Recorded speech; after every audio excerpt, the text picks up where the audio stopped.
नमस्कार, आप देख रहे हैं वेब दुनिया। मैं हूं रूना आशीष और इकबाल से मिलवाने जा रही हूँ जिनसे मैं फंटूश के टाइम जो उनकी फिल्म रही है उससे लेकर बहुत सारे सीरियल्स, फिर बहुत अलग अलग जगह पर मिलना होता था, लेकिन जूम पर पहली बार मिल रही हूँ। आप जूम पर भी उतने ही गुड लुकिंग लगते हैं। Thank you thank you. मैं कहा आप तब से इतनी चेंज नहीं हुई बिल्कुल भी। हाउ इज लाइफ, क्या चल रहा है? बहुत सारी अलग अलग बातें आती हैं, देखकर सुनकर अच्छा लगता है, टेलीविजन पर भी देखकर अच्छा लगता है। You tell me how happy you are. I am very happy. अल्हम्दुलिल्लाह। Happy I am gonna say very cliched line. Happiness is a state of mind. तो it's actually that. So at the end of the day जो हम जो अ, जो खुशियां जो हम दुनिया से डिराइव करने की कोशिश करते हैं वो बड़ी मतलब लॉन्ग लास्टिंग नहीं होती है। तो one has to look for happiness throughout the day. तो वो जरा थोड़ी लॉन्ग लास्टिंग होती है। I totally agree with you. But फिर भी अब जब बहुत सारी चीजें चेंज हो गई, specially after lockdown, television, films and web series को देखने का और समझने का नजरिया बहुत चेंज हुआ है। आप बताइए, आप you are from that side of the world where I am in journalism, you are in active acting. कितना नजरिया आपको चेंज होता हुआ नजर आया है, महसूस किया है आपने? ये जो ओटीटीज का अटैक आया हुआ है पूरी दुनिया में, ये क्रिएटिव लोगों के लिए बहुत अच्छा हुआ है। अभी मुझे पता नहीं कि इससे सिनेमा ने कितना बेनिफिट किया है कि नहीं किया है, लेकिन ओवरऑल जॉब्स बहुत बढ़ी हैं। और मेरे ख्याल से जो जो क्रिएटिव लोग हैं उनको एक एक सर्टेन काइंड ऑफ फ्रीडम मिलती है। एक्सपेरिमेंट्स बहुत होते हैं। तो उस हिसाब से ओटीटी मेरे ख्याल से एक ऐसा वेब का जो जोन है वो ऐसा जोन है जहां पे इंसान मतलब ज्यादा क्रिएटिव जूसेस आपके वहां पे इस्तेमाल हो सकते हैं। आप ज्यादा बेसिकली क्या कहते हैं कि जो सेटिस्फैक्शन क्रिएटिव सेटिस्फैक्शन वो सबसे ज्यादा मेरे ख्याल से as an artist an artist when I say artist when I say artist artist could be a director, could be a creative producer, or could be a cameraman or a writer, whoever is an artist. वो उनके लिए मेरे ख्याल से OTT सबसे बढ़िया चीज है क्योंकि एक क्रिएटिव फ्रीडम है। बाकी टेलीविजन अभी भी रिस्ट्रिक्टेड है क्योंकि एक टेलीविजन व्यूइंग इंडिया में एक एक अलग तरीके से देखी जाती है। एक चीज को मैं मानता हूँ कि वो फैमिली व्यूइंग होती है तो उसका कंटेंट वैसा होना चाहिए, वो मैं बिल्कुल बिलीव करता हूँ उसमें वो होना चाहिए। लेकिन एक चीज है जिसमें मैं बिलीव नहीं करता, जो ये है कि टेलीविजन ऑडियंस जो है उनको लाउड समझ आता है या उनको थोड़ी सी इंटरेस्टिंग स्टोरी हो, वो उनको शायद पसंद नहीं आएगी, उनको क्लीशेड पसंद है। वो मैं मानता नहीं। वो मुझे हजम नहीं होता क्योंकि मुझे लगता है कि वो eight the end of the day audience है। उनको अगर कुछ अच्छी चीजें दिखाएंगे तो वो देखेंगे। हाँ, मैं ये नहीं कह रहा कि उनको कुछ इंटरस्टेलर जैसा दिखा दो, मैंने वो नहीं कह रहा, लेकिन ठीक है मतलब आप अच्छी कहानियां नेचुरल परफॉर्मेंसेस दिखा सकते हैं। जरूरी नहीं है कि हम कुछ अजीबो गरीब करें इन टर्म्स ऑफ लॉजिक। वो वो मैं नहीं मानता। इनफैक्ट इस दौरान फैंटेसीज भी बहुत ज्यादा उभर कर आई हैं। नागिन जैसी सीरीज तो बार बार चलती आई ही है। अभी खैर, अभी अगर मैं अभी अगर आप इस वक्त टेलीविजन टेलीविजन की टीआरपी देखेंगी तो आ, आ, बहुत सारे एक फ्लेवर होता है कुछ सालों का। कुछ चीजें आती हैं, कुछ चीजें बीच में हिस्टोरिकल्स बहुत हिट हो रहे थे, फिर बीच में रिलीजियस बहुत हिट हो रहे थे, फिर बीच में अभी फैंटेसी बड़ा हिट हो रहा था। एक चीज जो कांस्टेंट है वो एक फैमिली ड्रामा होता है, वो कांस्टेंट रहता है।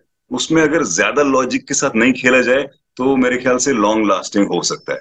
बिल्कुल कोई बिल्कुल। कोई इलॉजिकल शोज भी बहुत ज्यादा चले हैं, लेकिन उसका मतलब ये नहीं कि हर कोई चलेगा, शायद वो किस्मत वाले होंगे। लेकिन मोस्टली ड्रामास, फैमिली ड्रामास जिसमें ज्यादा लॉजिक के साथ खेलते नहीं है, लॉजिकल रखते हैं, वो मेरे ख्याल से लंबा चलने वाला है। आपका इनफैक्ट एक जो सीरियल मुझे बार बार देखने में बड़ा मैं I used to find it quite interesting also, जहां पर ना उम्र की सीमा हो। जब इसकी बात करते हैं, एक बहुत बहुत सीरियस से टॉपिक को बहुत सिंपल तरीके से दिखाने की कोशिश की गई थी। आपको कैसे जी। रिएक्शन मिलते थे? और क्या मतलब how was it for you, एक एक्टर के तौर पर भी और एक आम इंसान के तौर पर भी? मेरे लिए फ्रैंकली स्पीकिंग मैं ये तो खैर राइटर्स का लेना देना है उसमें, वो ना उम्र की सीमा हो को टाइटल को कैसे यूज करेंगे इस शो में। मेरे लिए सबसे माइंड ब्लोइंग चीज ये थी कि जो जो कैरेक्टर मैं प्ले कर रहा हूँ उसका नाम देव है। हाँ। वो वो बड़ा राइचस है, बहुत राइचस है। और क्योंकि वो 40+ है तो उसने दुनिया भी थोड़ी बहुत देखी है। तो आई थिंक उसके थ्रू बहुत सारी ऐसी चीजें मतलब इंसान सोचता है कि कर सकता है, और सर्टेन काइंड ऑफ मैसेज जो है जो ऑडियंस के थ्रू जा सकती है, जो बेसिकली थोड़ा थोड़ा जो विजडम है जो कैरेक्टर का, वो ऑडियंस को टू ये ऑडियंस तक पहुंचाना, मुझे ऐसा ऐसा लगता है कि वो देव के थ्रू आ सकता है। तो मतलब मैं भी सीखूं और ऑडियंस भी सीखे मुझे, और ये बड़ी अच्छी चीज है। बिल्कुल बिल्कुल, अच्छा, बहुत अच्छा। मतलब वो उम्र की सीमा सर्टनली दिखाई दे रही थी। क्रैकडाउन की अगर मैं बात करती हूँ, जब मैंने उसमें आपका रोल देखा था, पहले की मैं बात करती हूँ, आई वॉज लाइक अरे यार, where is he, how is he. तो हो सकता है मैं इस दौरान आपको नहीं देख पाई थी। एक जी। बहुत फ्रेश एयर के तौर पर मैं उस शो को आपके लिए देखना चाहती हूँ। व्हाट इज योर थॉट, आपने क्यों हाँ बोला और कैसे ये जर्नी रही? मेरा तो एक्चुअली दैट वाज टेक्निकली मैं ऑलमोस्ट मतलब मैंने शूट तो पहला नहीं किया था, उससे पहले भी 2 शूट कर चुका था, लेकिन वो एक पहला बड़ा शो था। तो अपूर्व लाखिया जो हैं, जो डायरेक्टर और प्रोड्यूसर हैं उस शो के, वो स्कूल में मेरे सीनियर हैं, मेरे स्कूल के सीनियर हैं। अच्छा। तो तो उनके वो कहीं ना कहीं उनको मुझ में बहुत एक एक बिलीव था। तो हालांकि जब आप टीवी से आते हैं तो अब पता नहीं है कि नहीं, मुझे मालूम नहीं है, लेकिन थोड़ा सा हल्का सा वो रहता है कि अरे वो टीवी वाला है, पता नहीं करेगा नहीं करेगा क्या। अब मुझे मालूम नहीं आज के लिए है कि नहीं, तो अगर होगा भी मैं उस चीज में बिलीव नहीं करता, लेकिन उस टाइम थोड़ा सा मुझे लगा था कि ऐसा कुछ है। लेकिन आप पे कोई बिलीव करना वाला होना चाहिए। तो बस वो अपूर्व लाखे थे, तो जिन्होंने कहा कि नहीं होना चाहिए, तो वो हो गया, और वो लोगों को बहुत पसंद आया। हाँ, और तो सीजन 2 में थोड़ा और निखर के आया वो। चलिए सीजन अगर 2 की आपने सीजन स्पेशली मैं बात करना चाहूंगी। इसमें इस बार जब दिखाई देता है, जोरावर हमेशा की तरह एक स्ट्रॉन्ग पर्सनालिटी रहा है और कंफ्यूज भी करता है, पसंद भी आता है। तो ऐसे में आपको क्या कोई अपने आप को चेंज करने की जरूरत पड़ी या फिर कोई होमवर्क करने की जरूरत पड़ी? नहीं, बिल्कुल नहीं। आई थिंक मैं फ्रैंकली स्पीकिंग मैं जो जो बात करने का लहजा जो था वो मैंने अब तो मैं कह सकता हूँ बिना पूछे, मैंने अपूर्व लाखे के बिना पूछे मुझे ऐसा लगा कि जैसे वो बात करते हैं, मैं कहा वैसा कुछ रखता हूँ। तो मैंने अच्छा। बात करने का तरीका वैसा रखा पहले सीजन में। ओके। तो लेकिन दूसरे सीजन में क्योंकि वो हार्ट चेंज वाला आदमी हो गया है थोड़ा, तो लहजा तो वही है, लेकिन थोड़ा एक एक अंदर से एक इमोशनल चीज जो जो चेंज सॉफ्टन। होती।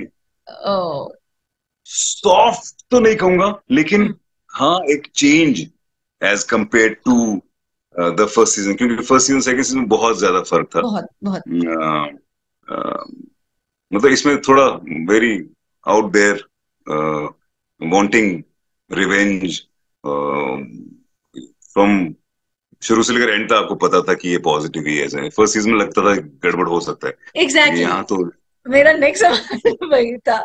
उसमें ना मुझे बड़ा कंफ्यूजन था कि ये नेगेटिव हाँ। Negative, see, you don't come across like a villain at all. Because but everybody loves you so much that they want to see you as a hero only. But I convinced people that I could give them a thing कि पता नहीं कि हाँ हो भी सकता है। I hope I did that. हाँ हाँ, इसलिए तो लोग हर्ट हुए थे ना, मैं भी हर्ट हुई थी कि अरे यार, why is not coming like a hero only.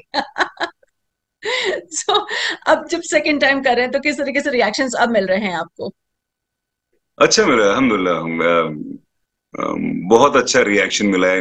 और वो जो ये जो जियो पे जो इसका शुरुआत हुई है, तो वो मेरे ख्याल से एक बहुत बड़ा पॉजिटिव रहा है।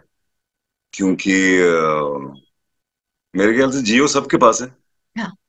सबके पास है, आपके पास है, आपके फादर के पास है, आपके ड्राइवर के पास है, आपके कुक के पास है, रास्ते में जो रास्ता खोद रहा है उसके पास है, आपके बॉस के पास है। मतलब जियो सबके पास है। तो दैट्स ट्रू। मेरे ख्याल से वो एक बड़ा ये हो गया है। तो व्यूइंग के हिसाब से अगर देखा जाए तो क्योंकि शुरुआत में ही डाल दिया गया था, तो मेरे ख्याल से ये तो हमारा शो तो खैर अच्छा शो था। तो मेरे ख्याल से अगर कोई चीज अच्छी नहीं भी हो, उसके भी इतने व्यूज होंगे कि उसमें ही हो जाएगा पैसा वसूल। I am sure. इस पूरी टीम में आपको सबसे ज्यादा मजेदार कौन लगता है काम करने में? और कौन लगता है कि इनके साथ हमें बहुत प्रोफेशनली बिहेव करना पड़ेगा? मैं प्रोफेशनली बिहेव करता हूँ सेट पे, जब काम हो रहा होता है। हम्म। और मुझे एक्चुअली मैं मैं ना पर्सनली बहुत ही मुझे ऐसा लगता है कि मैं बहुत ही एंटरटेनिंग आदमी हूँ।